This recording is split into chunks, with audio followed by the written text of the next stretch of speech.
Welcome to today's discussion on the intriguing question, can communism remove inequality? Communism has long been associated with the goal of achieving a classless society and addressing economic disparities. Joining us today are two experts who will share their perspectives on this topic. Please welcome Dr. Anna, an economist specializing in inequality, and Mr. James, a political scientist with a focus on socialist ideologies. Dr. Anna, let's start with you. Is it feasible for communism to eradicate inequality? Thank you, Heat. While communism aims to eliminate inequality, it faces challenges in practice.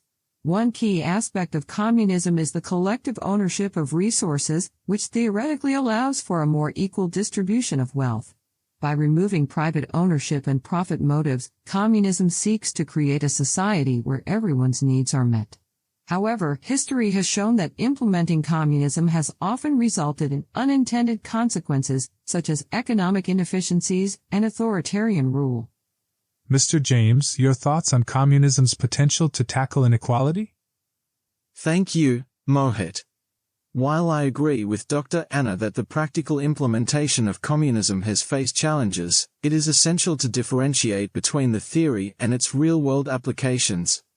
Communism, in its true form, strives to create an egalitarian society by addressing the root causes of inequality, such as the concentration of wealth and power in the hands of a few. By prioritizing communal ownership and collective decision-making, communism seeks to establish a system that transcends class divisions and eliminates economic disparities. Dr. Anna, what are some of the challenges communism has encountered in its attempts to remove inequality?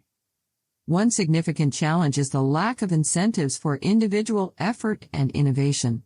By removing the profit motive and private property, communism may discourage individuals from taking risks and excelling in their pursuits. This can lead to economic stagnation and limited technological advancements. Additionally, the central planning characteristic of many communist systems can result in inefficiencies, resource misallocation, and shortages of essential goods, ultimately hindering efforts to address inequality effectively. Mr. James, how would you respond to these challenges? It's true that the practical implementation of communism has faced obstacles, and these challenges should not be dismissed. However, it's important to recognize that the failures we observe are often a consequence of specific historical contexts and the ways in which communism has been implemented. The potential for inequality reduction lies in evolving and adapting communist principles to fit the unique circumstances of different societies. By fostering collective decision-making, encouraging innovation within a communal framework, and embracing participatory democratic processes, it may be possible to overcome these challenges and achieve a more equitable society. Dr. Anna, what are some alternative approaches that may address inequality without adopting communism? There are alternative approaches that focus on reducing inequality within a market-based system. Policies such as progressive taxation, social safety nets, and investments in education and healthcare can play a significant role in addressing inequality.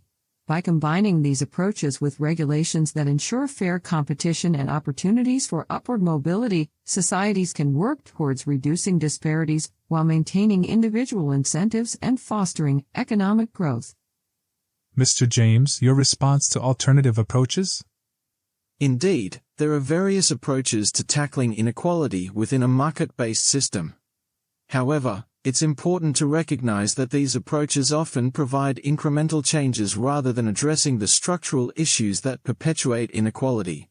By reimagining the balance between private and communal interests and pursuing a more equitable distribution of resources, communism offers a radical vision that directly challenges the foundations of capitalism. Thank you, Dr. Alice and Mr. James, for sharing your insights on the question, can communism remove inequality? While acknowledging the challenges faced by communism in practice, we have explored the theoretical potential of communism to eradicate inequality. As our discussion has shown, the topic is complex and multifaceted, and the ultimate outcome depends on various factors, including the specific context and implementation.